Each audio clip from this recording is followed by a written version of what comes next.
Hey everyone, before we get started, I just want to remind you this episode is brought to you by patrons like Adam DeHarp, Architect 10, Plexisto G, Carlos, Dragon, Ferris, Flightless Iceberg, Jeremy Vasquez, Joseph the Fae, John Sandoval, Kistarlight, Legendary Boss Hunter, Reset Raptor, Rise of Kenji, Rogue Robin, Sharvor, Sean Pryor, Some Guy I Know Bob, Siren23, and Varian the Crow. If you like what we do and want to see us do more, consider supporting us on Patreon. Get access to episodes early and more, and it really helps us out. Thank you for support, everybody.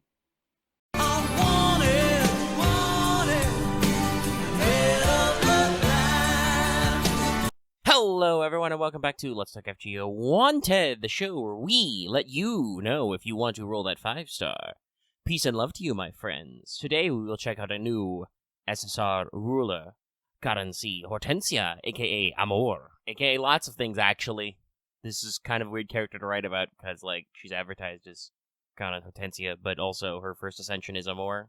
There's some stuff there. Anyway, normally, when we do Wanted, this is your first time, the show goes a little something where we scope out a servant's real-life history and mythology, their fate lore, with the capital L, that people like, their mechanics, and some other stuff, how frequent their raid-ups are, not their rarity in terms of stars, but, when the raid-ups come, leveling, a little bit of, team comps and mechanics usage there, stuff like that.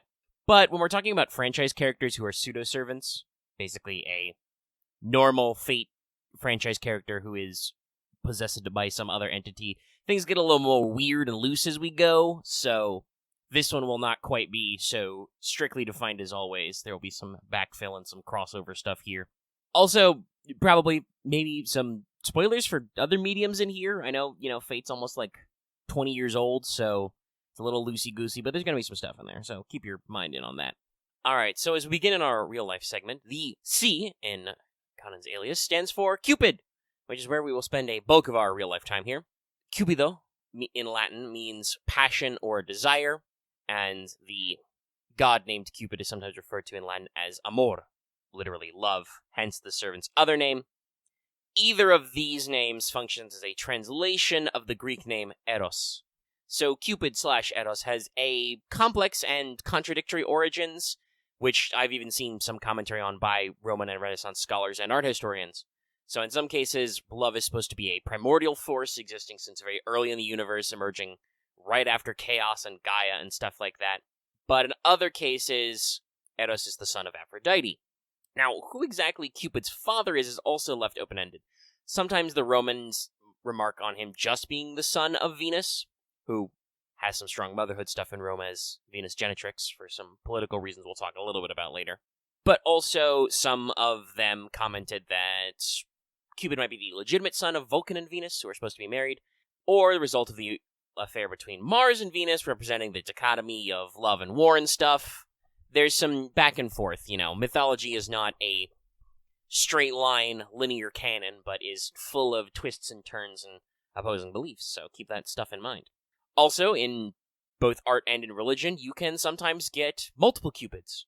That's not just a cutesy modern thing, that's actually historical. There's sometimes lots of those little dudes as the entourage of Venus, known as Erotes or Amores. Or Amores? Probably S with the ES fixture on there. Anyway, you are probably familiar with the typical description of a Cupid. He's a winged little cherub baby boy. Youthful because love is irrational and winged because lovers are flighty. Sometimes in some later depictions, we also see Cupid as blindfolded, not in the ooh, love is blind sense, but in the Cupid has no idea what's going on or what he's doing sense.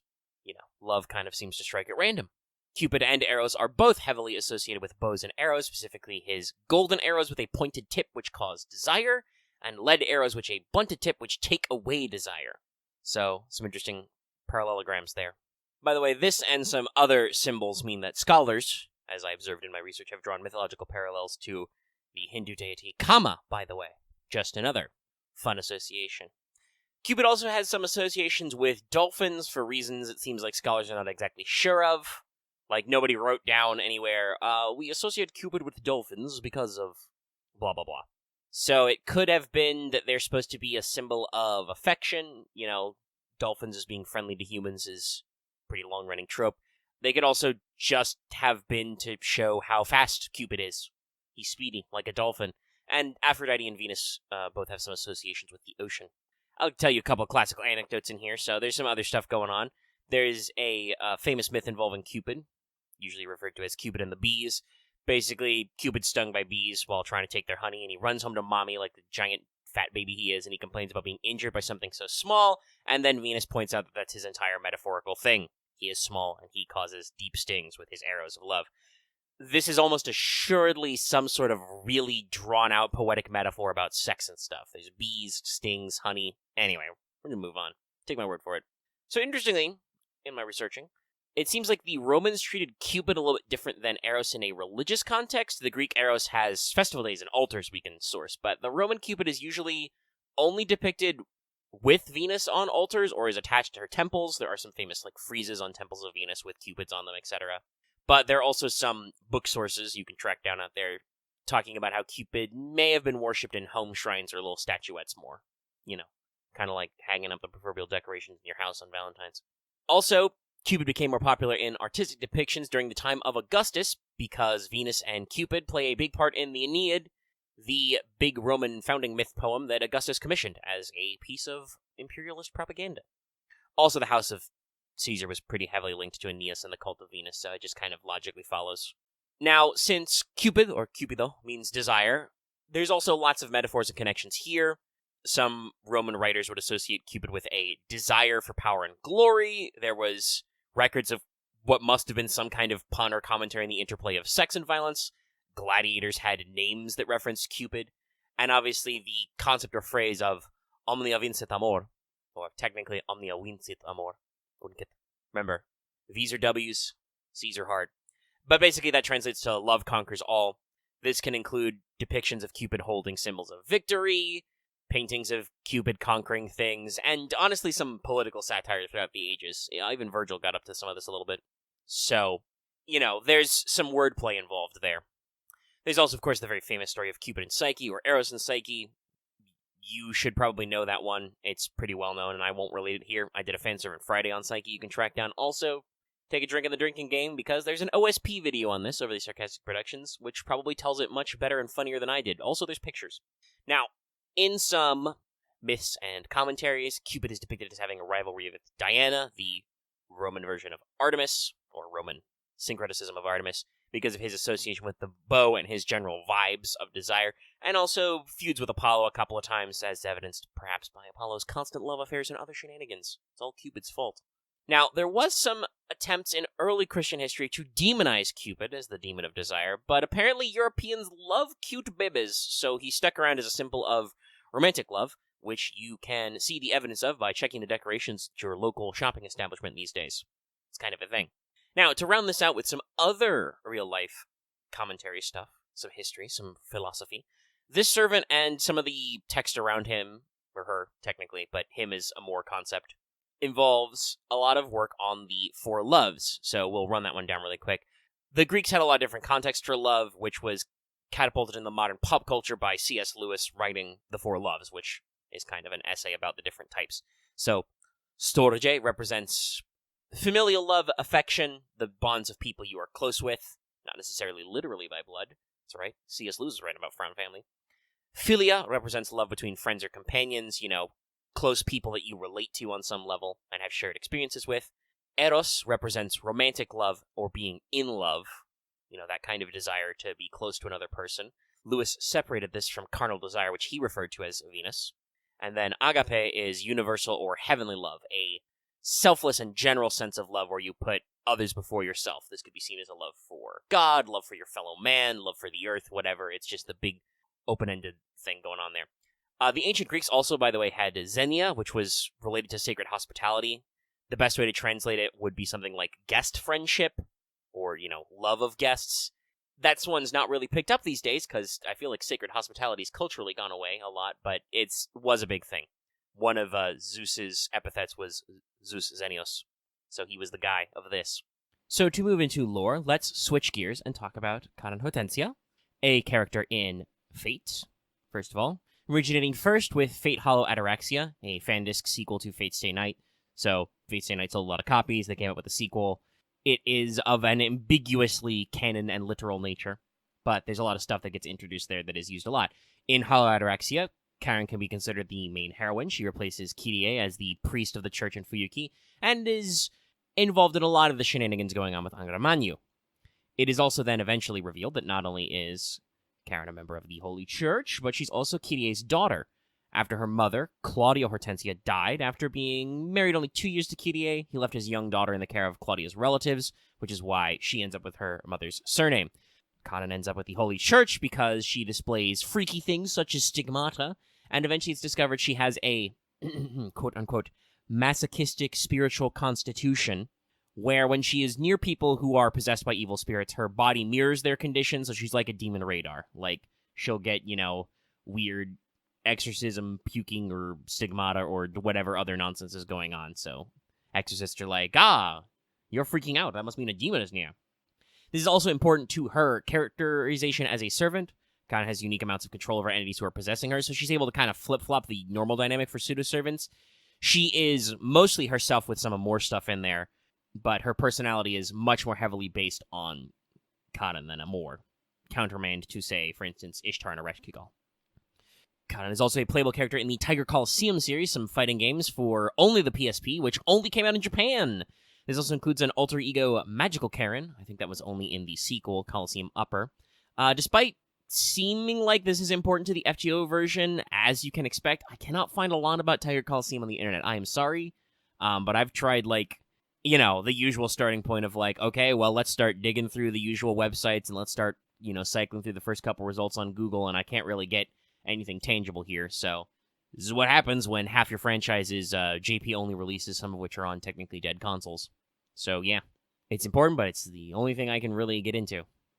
I also think there's going to be some other jokes in the event that I don't know if they'll be translatable because those games are not fucking available on our Apple or iOS store. Wait, that's the same thing. Apple or Android store. Blur.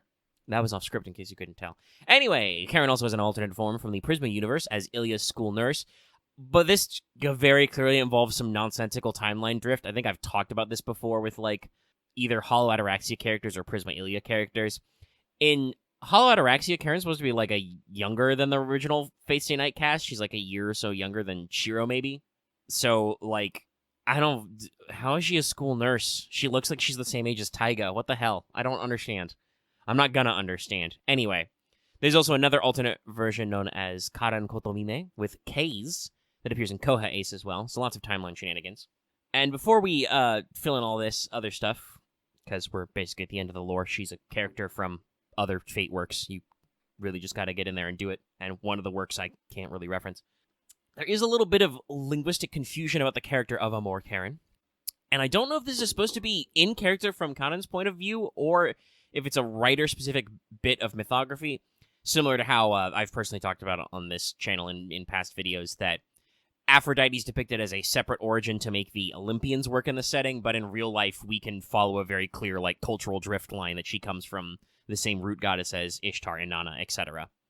So, I don't know if we're, like I said, we're doing some weird overlap here to make a story work, or just there's some confusion with the language.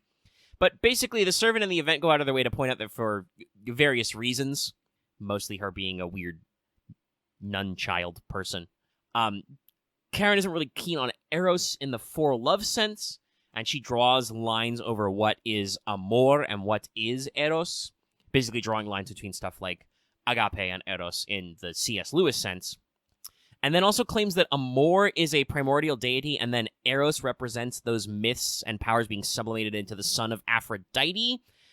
But also, Amor and Eros aren't even the same gosh darned language, so this is very confusing to read in English. And I assume in Japanese it's all pronounced out, so I assume it might just be a fuck-up on the writer's perspective. This effect would be better rendered if the comparison was drawn between Amor and Cupid. Amor meaning love, Cupid meaning desire. If you draw those splits there, that makes more sense. So we'll see if the upcoming translation cleans this up a little, but yeah, that was just something I noticed when reading about her, profile description, and I'm like, wait, hold on. Those aren't even the same language groups. That doesn't work. But that's that part. Let's go to the next part. And that next segment is mechanics. So, kind of has more on the higher end of attack for rulers and the lower end of HP. I think she's number 2 in terms of attack, so keep that in mind. She is a quick arts buster deck with average hit counts, and I would say upper mid NP gain, 0.57. No complaints there, really. Her Noble Phantasm is an AoE quick. It amps her NP damage for 1 turn first based on overcharge, and then hits all enemies with a 20% quick resistance down for 3 turns, and a 1-time 3 turns buff block, which can be pretty spicy if you can pull that off. Buff block strats have done a lot of memes over the years for FGO. Additionally, I'm not displaying that version of it just for the sake of the formatting, but she does have a rank up quest for her NP in about a year with the next Valentine's event. This ups her damage multiplier, obviously, and also gives her a flat 150% bonus damage versus chaotic enemies. Kind of basically giving you almost like an extra NP level worth of damage there. So, Caren's first skill gives her a 3 hits, 3 turns invincible, and a timed buff where at the end of a turn she steals 10% NP from your other party members and then gives her an amount equal to how much she took. So, if she drains 10% exactly from 2 servants, she will gain a total of 20. If you only had like 7 and 3% on those guys, she would only eat the 7 and the 3 and get 10%. But it also gives the other party members 1 hit of invincible for 3 turns and a 10 to 20% NP gain rate. Not battery gain, but NP gain rate. So trying to like replace the amount she's losing or sucking up, whatever. Her second skill is a 1-turn taunt on herself. It's a 20-30% battery on self, and it reduces the charge of all enemies by 1 and gives all enemies a 10 to 20% attack and defense down for 3 turns. So pretty usual stally type hit here. Her third skill gives her a mana burst type effect for 10 to 20% on all 3 card colors, so Buster effectiveness up, quick effectiveness up, arts effectiveness up. It also is another 10 to 20% battery and reduces all enemies charge by 1. She also has a lot of passives, pretty normal for pseudos in this style, where we're aping on specific characters, and we have, Godly Intervention here. So she's got Item Construction A, so debuffs stick a little better, Independent Action A for a little bit of passive crit up. She has, of course, her own Masochistic Spiritualist Disposition, which gives her a 20% debuff resistance down effect, but while she has a debuff, she gets 20% attack up all the time. This, by the way, accounts for passive debuffs like Black Grail's damage or the Avenger passive. So keep that in mind. She has a Goddess Essence mostly for the damage plus, but she does actually calculate some of the debuff resistance back up. And then she has a unique passive which makes her immune to terror, to charm, and gives her a 10% passive buster resistance. Very experimental, but getting some pretty good stun immunity here. Now, for general strategy here, I don't want to say that quick stall is a thing. That may be a joke I have made, but that's not really a meta strategy people talk about. But Caren is trying. She has 2 charge downs, piles of hard defensives, loads of passive protections, and generally is a ruler, so she takes reduced damage from most classes. She's pretty tough, even with the fact that her HP is on the lower side for SSR rulers. You are talking so much abilities to mitigate damage. Given her amount of batteries, she also probably can be involved in some looping strategies. Her NP's only 5 hits, so I'm not going to say it's going to be guaranteed every time. It's not like a 10-hit quick. But you can amp damage, you get some batteries, you've got some enhancements to quick and stuff. You can probably make her do some looping.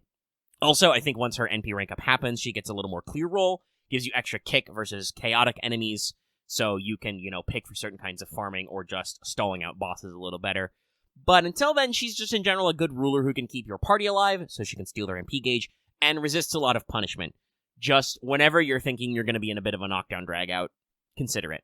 So for party comp-wise, the synergy, obviously consider Scotty and your other quick supporters. That's going to proffer her more boosted damage on her NP and more consistency with her NP, so to keep you bringing in there, firing your NP a little more regularly and having it hit more. I will also point out, some people may be excited, Future Servant Summer Scotty, even though she is a ruler, not quite a perfect support because she leans more into the quick buster. While Amor Caren is not necessarily against that, she does only have 1 buster card, so you're not going to be able to capitalize on that one very easily. But because she does have a couple of arts cards and knows how to use them, consider other units out there, like, for instance, Sherlock, who negates a lot of enemy defenses, and he also has a pretty high attack. And in general, you could try all ruler teams and just never die, or consider her synergy with other quick servants. She does have a quick res down on her NP, remember? This, by the way, extends to Avengers, because their passive team debuff triggers her attack up. So you can maximize her damage by pairing her with, say, Angra for the memes, or just with normal high damage Avengers like you do, like Dantes, et al. So on. Anything like that'll work. So CEs can leave you for a lot of fun. As I mentioned just a little bit ago, Black Grail triggers her attack up, so you can get some gnarly damage that way, and other CEs with demerits will similarly give her that 20% attack boost. Now, with her attack buffs and so on, she also has a 50% battery that you can do without needing to necessarily steal from your party members, so you can also try all those usual angles. Golden Sumo, Howling Princess, etc., etc. Quick doesn't really hurt you for batteries these days, also. I mean, Scotty has her 50% targetable. It's kind of one of her things. So I would also say you can focus on just generalized CEs to get quick and NP damage up if you're not trying any kind of weird demerit comp.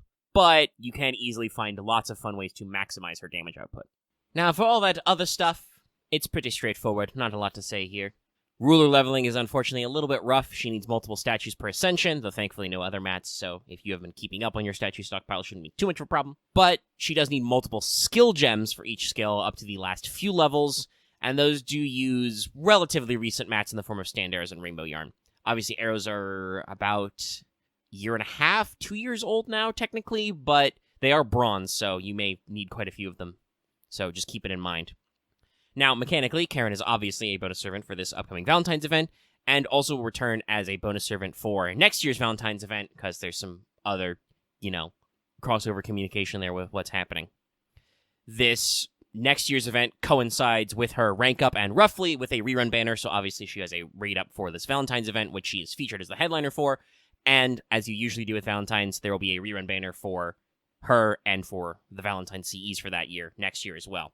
There have not yet been any other specific raid-up campaigns for her, though you can never count out with NA with extra stuff like Thanksgiving, house swapping up New Year's, stuff like that. So keep it in mind.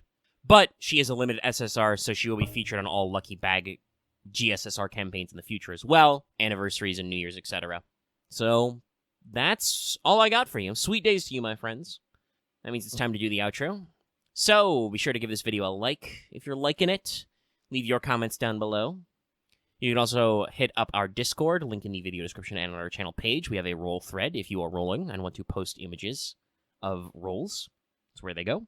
If you're new here and haven't already, please subscribe to the channel so you can get more Wanteds and more of our weekly podcast, Let's Talk FGO, where we will talk about events and stuff in depth. Check out the episode from this week to get a look at the Valentine's event, Valentine's pregame, as we call it.